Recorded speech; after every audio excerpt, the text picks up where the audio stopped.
John Bunnell. To a cop, every call is a high-stakes gamble. A traffic stop can turn into a dangerous pursuit.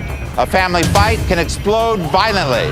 Officers never want to assume the worst, but they know they should be ready for it, because criminals who push things to the extreme can do it in a hurry. Buena Park, California. Cops have surrounded a bank where a disturbed man has taken manager hostage. He claimed he stole $250,000 from his safe deposit box. The employees he released say he not only has a shotgun, but several pipe bombs as well. It's up to the SWAT team decides to go in. They need to know the exact location of Michelle and her captor.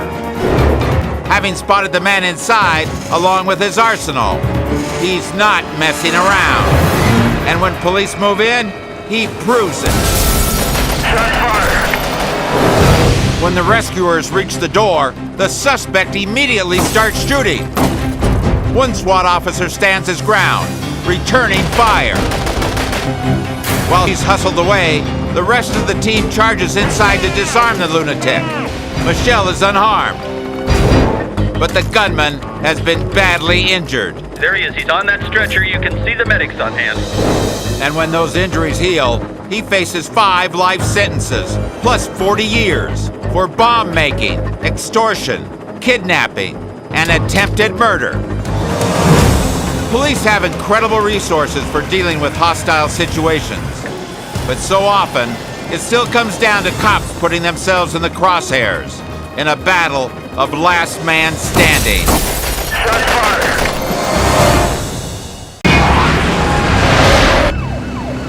Chester, South Carolina. Local police pick up the pursuit of this stolen sedan. Be advised, we're coming into the city now. These teenage lovers have already been running for 60 miles.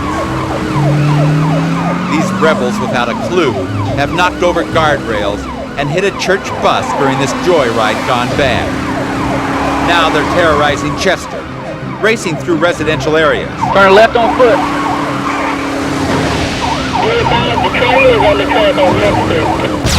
And forcing the cops onto the sidewalk to avoid a collision. Stop us over. The officers are determined to end it now. Right here, Scott.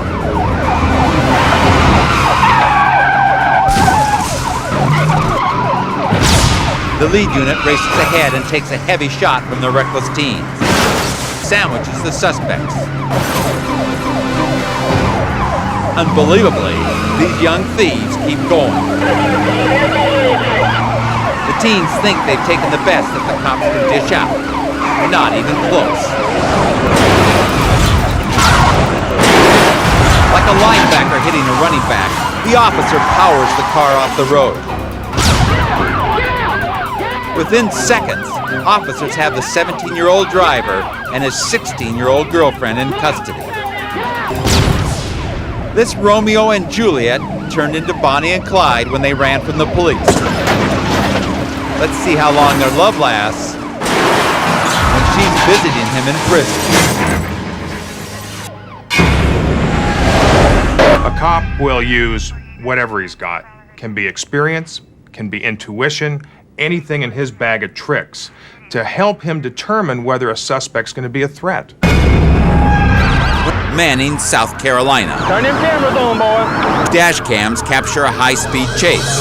Chief Randy Garrett and Officer Pete Surratt race to join the pursuit. 112-103 in the pursuit. Behind the suspect. Past an Alcaloo Exxon headed towards something. Notify something. A suspicious bag flies out the window.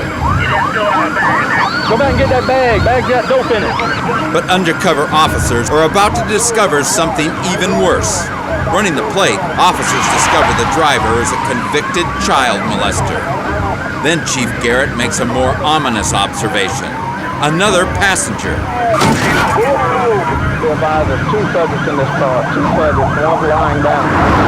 To them, this second suspect could be waiting to open fire. He's racing, Gene. He's racing. What they don't know is the other passenger isn't a suspect. He's the driver's nephew, a 4-year-old boy. Right now, he's being held down by his uncle. Police sense a window of opportunity. The suspect suddenly cuts in front of a family minivan, All right, Pete, he's trying to cause somebody to have a head-on collision. scattering terrified motorists. No one is safe from this high-speed kamikaze. But when he tries ramming officers off the road, enough is enough. Wait till we get on this straight stretch, then we'll deal with it. In a split second, Chief Garrett makes his move.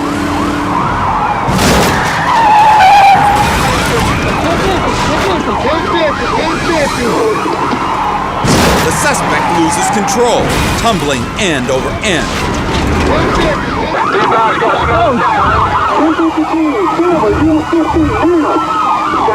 Even the smallest offense can suddenly become a life-or-death duel if the suspect is desperate enough. This man threatened dozens of innocent lives in order to escape. He was even willing to sacrifice his nephew. In the end, his high-speed treachery only earned him a speedy trial and a 10-year prison sentence. Very dangerous pursuit. Still to come, on World's Wildest Police Video, a booze hound takes flight. Literally, the Hellcats create a violent scene. That is assault with a deadly weapon. And stick around for a heist. Hands up! That's to die for. Next.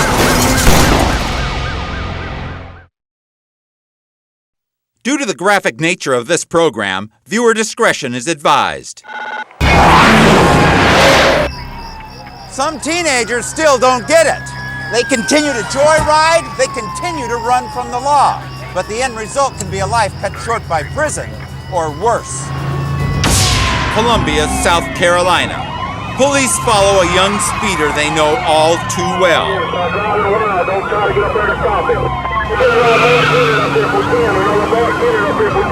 The suspect races down to 120 miles an hour. The suspect is only 18 years old, but this is his 7th chase and his 11th driving offense.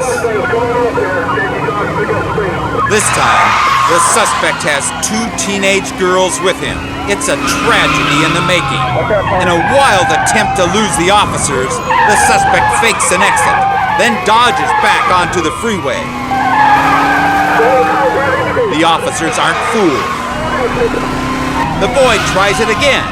He speeds up with the officers following, but this time he loses control. There he goes. There he goes. Oh my God! Speeding twice the limit up the ramp, his left wheels go off the road. He spins out, crashing into a concrete bridge post.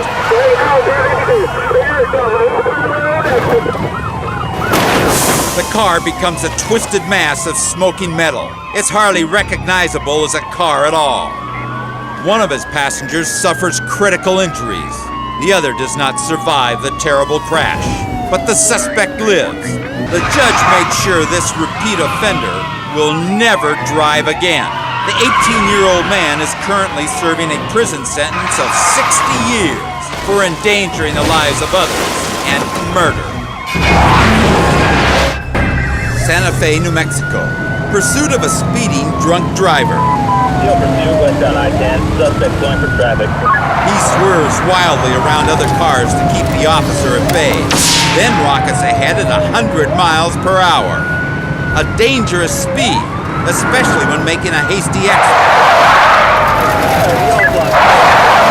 Close call, but this drunk doesn't learn from his mistakes. Seconds later, he charges through a red light. The driver narrowly misses an oncoming vehicle. The suspect stays well ahead of the officer, but when he tries his next maneuver on a road, he finally loses ground. Literally. The car skids, flips over, then spins on its roof like a top.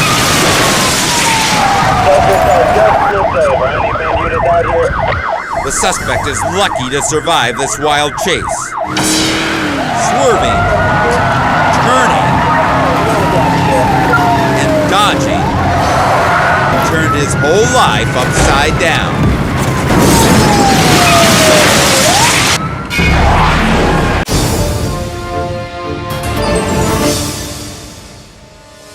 If cops are the first line of defense against criminals, the SWAT team is the last.